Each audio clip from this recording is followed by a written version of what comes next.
Desde el siglo XVIII, a raíz del desarrollo de las ideas racionalistas,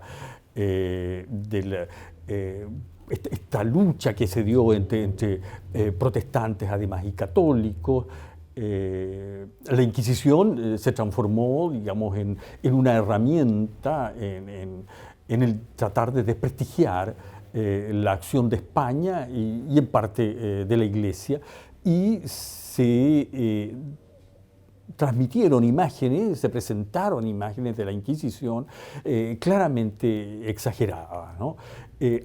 Por otra parte, todo esto, por cierto, a partir de cierta información que se tenía, cierta información, incluso alguna aportada por algunos exfuncionarios de la Inquisición, pero que fue extrapolada, las cifras fueron exageradas, dando cifras de muertos y de acciones represivas que realmente no representan a la realidad, ¿no? Y una de las labores que han realizado los historiadores, yo diría, en las últimas décadas del siglo XX, fue justamente tratar de separar, ¿no?, lo que había de mitología en muchos de estos aspectos relacionados con la Inquisición. Sobre todo en el tema de las cifras, se ha tratado de cuantificar realmente la labor represiva de la Inquisición, tanto en el número de procesados, tanto en las personas que fueron condenadas a la hoguera, etc., ¿no? Y claro, se han podido determinar cifras que están, por cierto, muy distantes de las que se elaboraron durante el siglo XIX. No obstante, es de todas luces, a todas luces imposible poder precisar con exactitud los volúmenes de la actividad represiva de la Inquisición, porque se perdió mucha documentación, sobre todo en la primera época, ¿no? Y por lo tanto ahí no sabemos. Pero sí, para el caso de América tenemos las cifras, yo diría, bastante precisas y bastante claras. Para el caso de Perú, sabemos exactamente, yo diría, cuántas personas fueron procesadas por la Inquisición de Lima entre 1570 y 1820, que es el periodo que dura la Inquisición. Y en total, si no recuerdo mal, deben haber sido alrededor de 2.500 las personas que fueron procesadas por la Inquisición en ese periodo, 2.500. Pero de esas 2.500, solo 50 fueron condenadas a pena de relajación.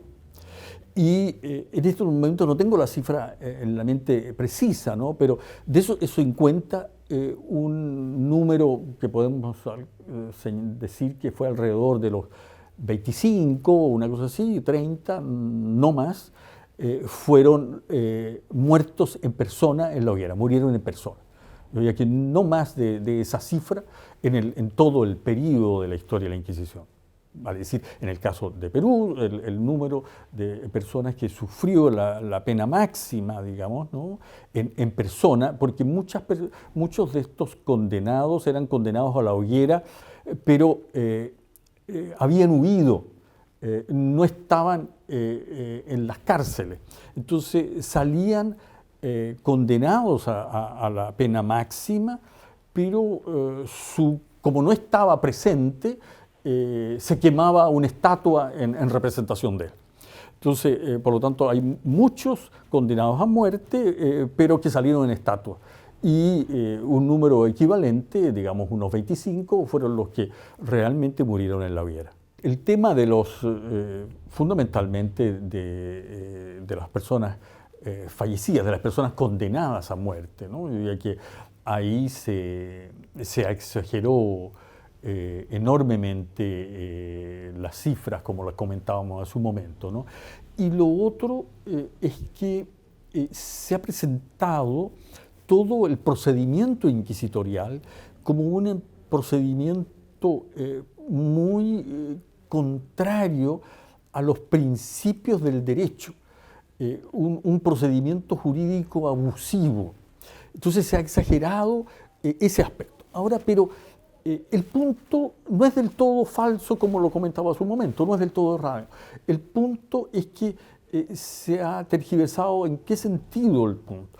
porque se ha señalado que eso era propio de la Inquisición. Pero no era propio de la Inquisición, sino que era propio de la justicia de la época, de los métodos judiciales del periodo. ¿Entiendes? Por ejemplo, el que la persona, yo diría que no gozara de un debido proceso con un abogado que pudiese realmente tener la libertad para defender a este sujeto. Yo diría que esos problemas se daban tanto en la Inquisición como en la justicia real.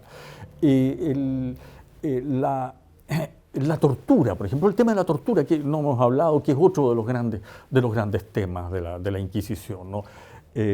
Claro, pero la tortura fue un instrumento, fue un medio probatorio que utilizó la Inquisición, ¿no? Para tratar de determinar si la persona que estaba siendo acusada en sus declaraciones decía la verdad o no, para que confesara el delito en definitiva. Ese era el papel de la tortura.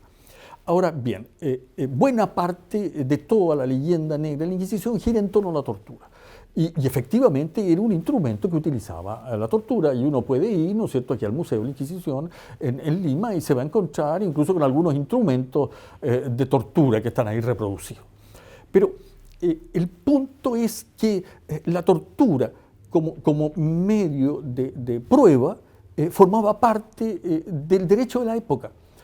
Y no solo de los tribunales eclesiásticos, no solo de estos tribunales inquisitoriales, sino que de toda la justicia real también tenía el mismo sistema y utilizaba sistemáticamente la tortura como medio de prueba.